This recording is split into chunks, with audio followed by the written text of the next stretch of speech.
VIP supremo Mukesh Sahni संकल्प यात्रा के तहत आज मुजफ्फरपुर पहुंचे। यहां कार्यकर्ताओं ने उनका फूलों से वर्षा करके स्वागत किया।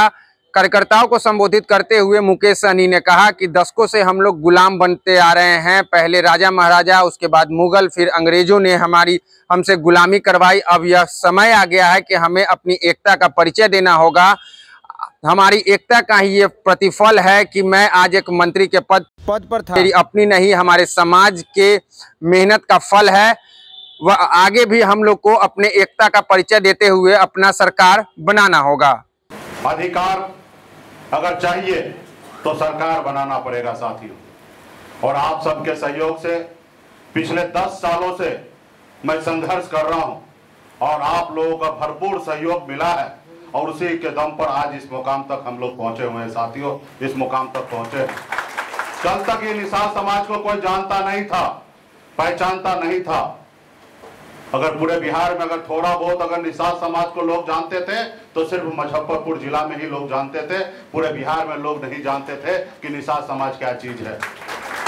लेकिन आज पूरे बिहार ही नहीं, पूरे देश में अगर जानने लगे हैं तो सिर्फ मुकेश सहनी का योगदान नहीं है साथियों, सिर्फ मुकेश सहनी का योगदान नहीं है। इस मुकाम तक आने के लिए पूरे बिहार का एक एक निषाद मजबूती से वीआईपी पार्टी और निषाद विकास संघ के साथ खड़ा हुआ। इसके दम पर आज हम यहाँ पे पहुंचे हैं साथियों, उसके दम पर पहुंचे हैं।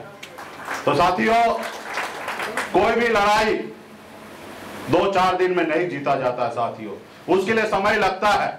सिर्फ जरूरी है कि आप अपने कर्तव्य के साथ मजबूती से उस रास्ते पे चलिए साथियों, उस रास्ते पे चलिए। ये देश पहले गुलाम था, पहले इसमें राजा महाराजा का शासन हुआ करता था, लोग को गुलाम बना के रखा था। उसके बाद मुगल आए, वो भी इस देश पे राज किए। उसके बाद अंग्रेज आए, वो भी आपके देश पे राज कर रहा था, आपको गुलाम बना के रखा था।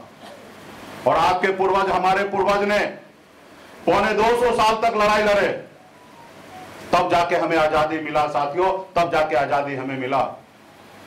हजारों नहीं लाखों की संख्या में हमारे पूर्वज शहीद हुए, उसके बाद हमें आजादी मिला साथियों, उसके बाद आजादी हमें मिला। और आजादी के बाद बाबा साहब भीमराव अंबेडकर ने हमें एक संविधान बना के दिए। उन्होंने देखा कि पहले किस तरीके से गरीब पिछड़ा दलित को पशु समान समझते हैं, उनको गुलाम बना के रखते हैं। तो बाबा साहब ने कहा कि नहीं, ये लोकतंत्र में, इस देश में लोकतंत्र होना चाहिए।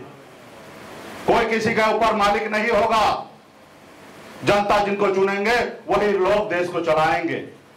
राजा का बेटा राजा नहीं बनेगा, अब राजा वो बनेगा जिसके पास वोट होगा, वो व्यक्ति इस राज्य का मुख्यमंत्री हो या देश का प्रधानमंत्री बनेंगे। तो साथियों, हमें संविधान में ताकत मिला वोट गिराने का, और आप अपने वोट के दम पर बड़े से बड़े ओहदे पे जा सकते हैं।